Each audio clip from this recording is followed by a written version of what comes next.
Let's talk about those NHS strikes upcoming and all the other big stories today with Andrew Gwynn, Labour MP and Shadow Public Health Minister as well. Good morning to you, Andrew. Good morning, Julia. Thank you very much indeed for joining us. Now, I mean, obviously a lot of people are dealing with the rail strikes today. We've got Royal Mail strikes, we've got lots going on, but a lot of people are focused on the nurses' strike on Thursday, which looks like it is going to go ahead. Ambulance workers going on strike next week as well.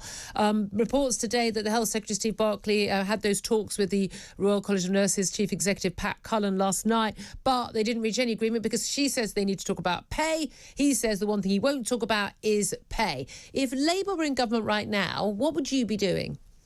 Well, we'd be sitting down with the unions and talking about everything that needs to be put on the table. I mean, why on earth is the Health Secretary refusing to negotiate with nurses? Patients already can't get treated on time. Strike action is the last thing that they need. It's the last thing that we need. Yet the government is letting this happen. Julia, a negotiation is precisely that. You have two sides sitting together, everything on the table, and you thrash out a compromise. You thrash out a deal. What is the compromise? What is the compromise? Negotiation. They've been offered under 5% and they've asked for 19%, the nurses.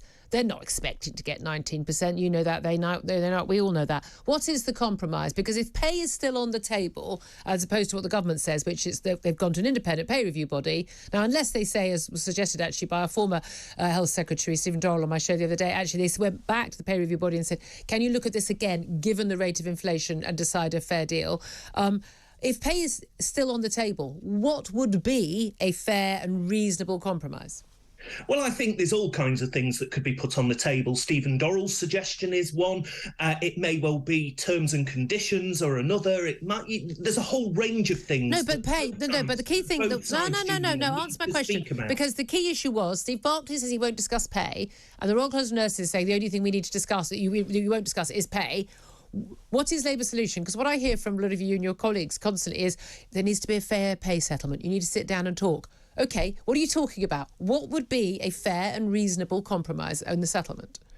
Well, firstly, Julia, we aren't in government. I know.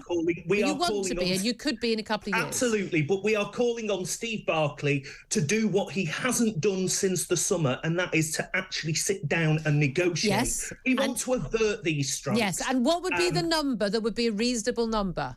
Well, I can't promise that that what the Royal College of Nurses and the other unions want is something that we can deliver. Wes Streeting said it almost certainly isn't something we can deliver. But what we would do, we're not going to make promises we can't keep. We would negotiate. We would be trying to find a deal to stop the strikes from going ahead, and we wouldn't be giving up, which is what the government's doing. Okay, so you believe? I mean, from this, if pay is still on the table, a higher pay offer could be affordable and could be made by the government, because a lower pay offer ain't going to hack it. So if you're saying it's still on the table, it must be a higher pay offer.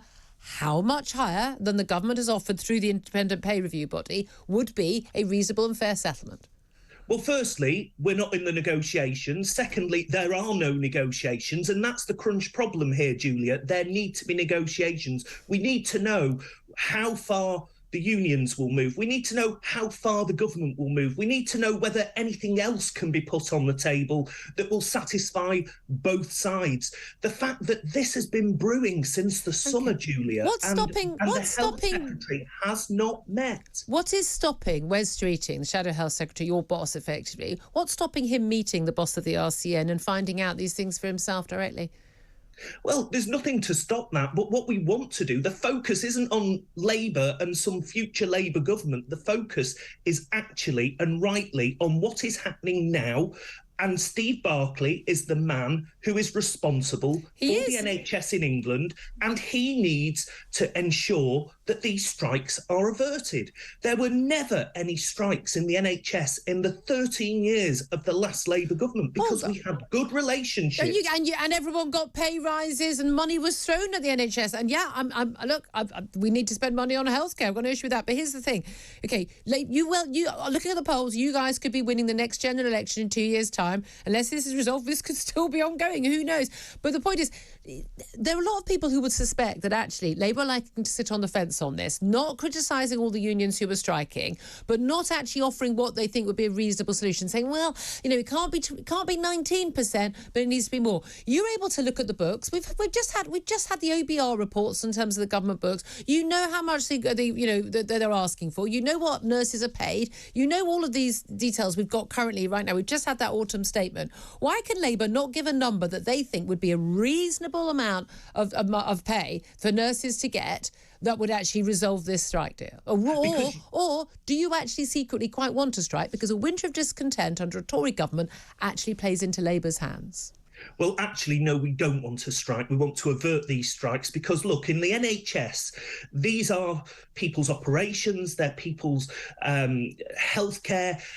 We cannot afford a strike in the NHS. A strike must be averted, and that is down solely to the government to get round the table. And they should pay whatever, is necessary to avert Julia, the strike. you talk about the negotiations as though they are simple. They're not. It's not just about pay. It's also about the workforce pressures. It's about a whole range of issues across the NHS. And I implore Steve Barclay and his ministerial team to do all they can at this 11th hour to avert these strikes, to sit down and properly negotiate with the Royal College of Nursing and with the other unions to ensure that people's health is put first. Yeah. Oh, yeah.